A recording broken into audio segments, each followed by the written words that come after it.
इनके खरीदार कई बार हमारे घर के चक्कर काटकर लौट गए। पुरखों की गाढ़ी कमाई में हासिल की गई चीज़ों को हराम के भाव बेचने को मेरा दिल गवाही नहीं देता है।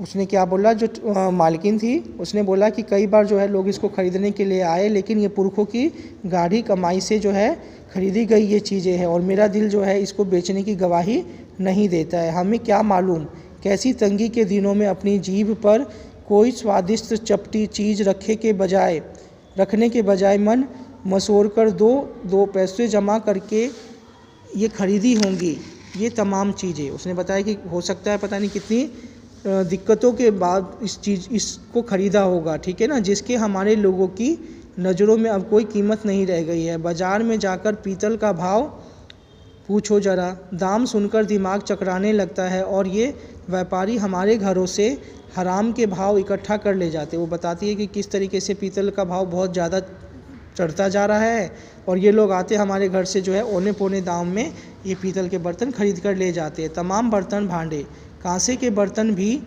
गायब हो गए हैं सब घरों से। उसने बोला कि अब सभी घरों से जो है कांसे के बर्तन भी ख़त्म होते जा रहे हैं।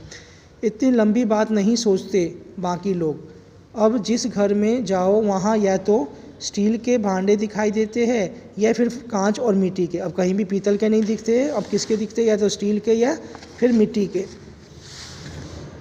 अपनी चीज़ का मोह बहुत बुरा होता है। मैं तो सोचकर पागल हो जाती हूँ कि अब इस उम्र में इस शहर को छोड़कर हम जाएंगे कहाँ। ठकुराइन जी जो ज़मीन जायदादों के मालिक है वे तो कहीं ना कहीं ठिकाने पर जाएंगे, पर मैं सोचती हूँ कि मेरा क्या होगा, मेरी तरफ देखने वाला कोई भी नहीं है। वो बताती है कि मैं जो है इस बूढ़ी उम्र में कहाँ जाऊँगी, ठीक है ना, मेरा कोई देखने वाला भी नहीं है। चाय ख़त्म कर माटी वाली ने एक हाथ में अपना कपड़ा उठाया और दूसरे में खाली कंटर खोली से बाहर निकलकर सामने के घर में चली गई। मतलब वो फिर जो लड़की आई थी बुलाने के लिए उसके घर में चली गई। उस घर में भी कल हर हालत में मिट्टी ले जाने के आदेश के साथ उसे 2 रोटियां मिल गई। उस घर वाले ने कहा कि कल तक हमें जो है मिट्टी चाहिए और हर हालत में जो है मिट्टी देनी है, और उसको इसके कारण 2 रोटियां भी दी।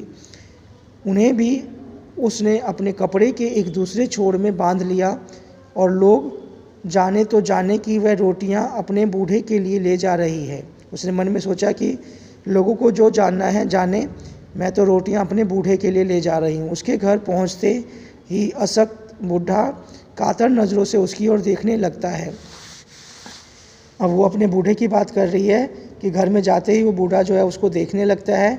वह घर में रसोई बनने का इंतज़ार करने लग जाता है और आज वह घर पहुँचते ही 3 रोटियाँ अपने बूढ़े के हवाले कर देगी। रोटियों को देखते ही चेहरा खिल जाएगा बूढ़े का। वो मन में सोचती है कि आज मैं सारी 3 रोटियां जो है जाते ही उस बूढ़े को दे दूंगी, ठीक है ना, और वो देखते ही जो है खुश हो जाएगा। साथ में ऐसा भी बोल देगी, साग तो कुछ है नहीं अभी, और अब उसे जवाब सुनाई देगा, भूख मीठी कि भोजन मीठा। तो जब वो ये बोलेगी कि साग कुछ है नहीं तो वो क्या बोलेगा कि भूख मीठा या भोजन मीठा। उसका गांव शहर के इतना पास भी नहीं है कि कितना ही तेज़ चले फिर भी घर पहुंचने में 1 घंटा तो लग ही जाता है। रोज़ सुबह निकल जाती है वह अपने घर से, पूरा दिन माटा खान में मिट्टी खोदने, फिर विभिन्न स्थानों में फैले घरों तक उसे ढूंढने में बीत जाता है।